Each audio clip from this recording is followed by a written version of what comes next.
BJP সরকার লে লে সে সে লে লে সে সে বিজেপি সরকার লে লে সে সে লে লে সে চলিছে চলিব এই দুই চলিছে চলিব চলিছে চলিব আসুনি ব্যাক আসুনি জলজীবন আসুনি গাড়ি আসুনি ব্যাক আসুনি ব্যাক আসুনি জলজীবন আসুনি ধনগড়া আসুনি জলজীবন আসুনি ধনগড়া আসুনি রাহুল গান্ধী জিন্দাবাদ জিন্দাবাদ জিন্দাবাদ গৌরব গগৈ জিন্দাবাদ জিন্দাবাদ জিন্দাবাদ রকিবুল হোসেন জিন্দাবাদ জিন্দাবাদ জিন্দাবাদ জেলা কংগ্রেস কমিটি জিন্দাবাদ জিন্দাবাদ জিন্দাবাদ আটানি ব্লক কংগ্রেস কমিটি জিন্দাবাদ জিন্দাবাদ জিন্দাবাদ বিজেপি সরকার হায় হায় হায় হায় হায় বিজেপি সরকার লেই লেই সেই সেই লেই লেই সেই সেই বিজেপি সরকার লেই আসলে তাকে সকল আসলে কংগ্রেসের বিরোধিতা করে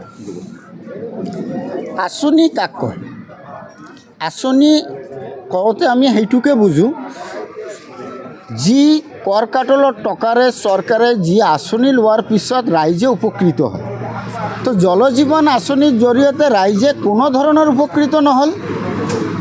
ইয়াত 10% আঁচনি আজিলৈকে কাৰ্যক্ষম হৈ উঠা নাই। জলজীৱনৰ ঠিকাদাৰসকলে আজিৰ দিনত আত্মহত্যা কৰিব লগা হৈছে। বহুতে নিজৰ ঘৰৰ গহনা নিজৰ মাটি বন্ধক থৈ কাম কৰিছে, কাম হাফডান হৈ আছে, একো পইচা পোৱা নাই। বাধ্য হৈছে এইখন চৰকাৰে বনিয়া গোষ্ঠীক গুজৰাটৰ কোনোবা কোম্পানীক ঠিকা দিছে, তাৰ পৰা মাল ল'ব লগা হৈছে, তাক কেছ পইচা দিব লগা হৈছে, আগত দি মাল ল'ব লগা হৈছে, বাধ্য হৈছে তাক দি মাল লৈ কাম কৰিছে, পইচা পোৱা নাই। আজিৰ দিনত হিমন্ত বিশ্ব শৰ্মাই দম্ভালি মাৰি ফিতাহী মাৰি কৈ থাকে, কিন্তু কেগৰ ৰিপৰ্টত জল পটপটকৈ ওলাই পৰিছে যে জলজীৱন আঁচনিত একেবাৰে আৰম্ভণিৰ পৰা শেষলৈকে গোটেইখিনি কৰাপশ্যন হৈছে।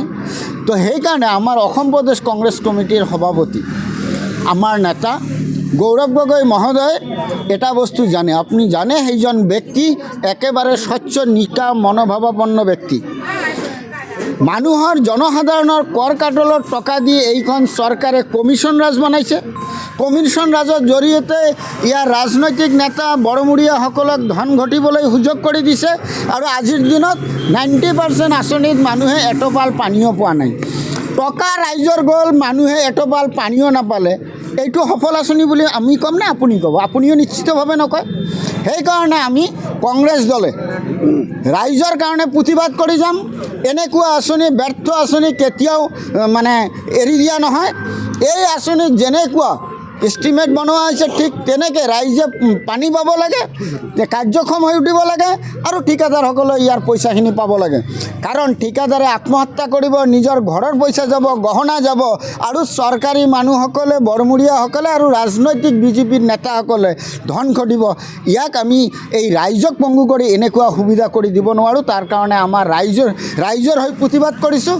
নিশ্চিতভাৱে এই প্ৰতিবাদে এইখন চৰকাৰৰ গা লৰাব। কংগ্ৰেছ চৰকাৰ আহিলে এইবোৰ সফল হ'ব না? নিশ্চিতভাৱে কংগ্ৰেছ চৰকাৰৰ দিনত এনেকুৱা কোনো আঁচনি নাছিলে যিটো কাৰ্যকৰী হৈ উঠা নাছিলে। মই আপোনাক কৈছোঁ NFS national food security act কংগ্ৰেছে দিছে। কোনোবাই আজিৰ দিনত ক'ব পাৰে নেকি তাত দুৰ্নীতি হৈছে? কংগ্ৰেছে শিক্ষানীতি, স্বাস্থ্যনীতি যিবিলাক লৈ আহিছে আজিৰ দিনতো কোনোবাই সমালোচনা কৰিব পাৰিছে নেকি? পৰা নাই। কিন্তু এইখন চৰকাৰে একেবাৰে কি কৰিছে, যিটোৱেই কাম কৰিছে তাতে কমিশ্যন ৰাজ কৰিছে আৰু কমিশ্যনৰ জৰিয়তে সেই কমিশ্যনৰ টকাৰে নিৰ্বাচন ইহঁতে জিকিব খুজিছে। আমি এইটো হ'বলৈ নিদিওঁ।